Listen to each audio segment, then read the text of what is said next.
Acts chapter 14. And it came to pass in Iconium that they went both together into the synagogue of the Jews, and so spake that a great multitude both of the Jews and of the Grecians believed. And the unbelieving Jews stirred up and corrupted the minds of the Gentiles against the brethren. So therefore they abode there a long time, and spake boldly in the Lord, which gave testimony unto the word of his grace, and caused signs and wonders to be done by their hands. But the multitude of the city was divided, and some were with the Jews, and some with the apostles.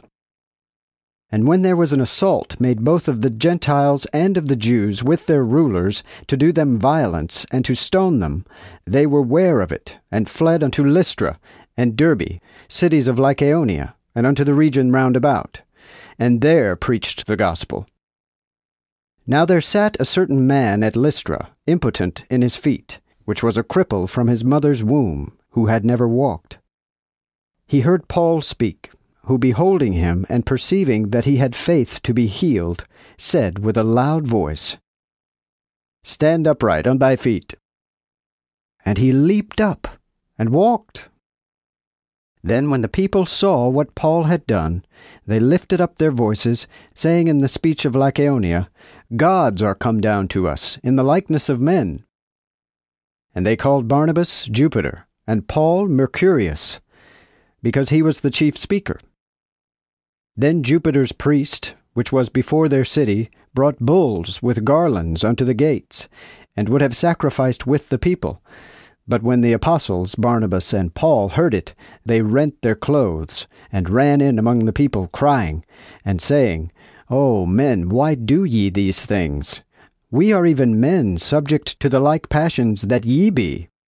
And preach unto you that ye should turn from these vain things unto the living God, which made heaven and earth, and the sea, and all things that in them are, who in times past suffered all the Gentiles to walk in their own ways.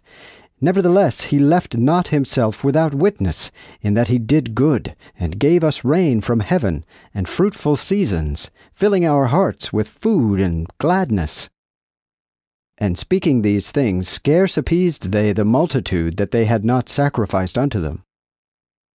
Then there came certain Jews from Antioch and Iconium, which when they had persuaded the people, stoned Paul, and drew him out of the city, supposing he had been dead. Howbeit, as the disciples stood round about him, he arose up, and came into the city, and the next day he departed with Barnabas to Derbe. And after they had preached the glad tidings of the gospel to that city, and had taught many, they returned to Lystra, and to Iconium, and to Antioch, confirming the disciples' hearts, and exhorting them to continue in the faith, affirming that we must through many afflictions enter into the kingdom of God. And when they had ordained them elders by election in every church, and prayed, and fasted, they commended them to the Lord in whom they believed. Thus they went throughout Pisidia, and came to Pamphylia.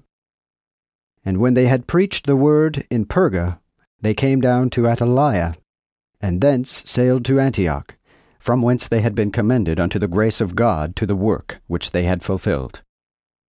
And when they were come and had gathered the church together, they rehearsed all the things that God had done by them, and how he had opened the door of faith unto the Gentiles.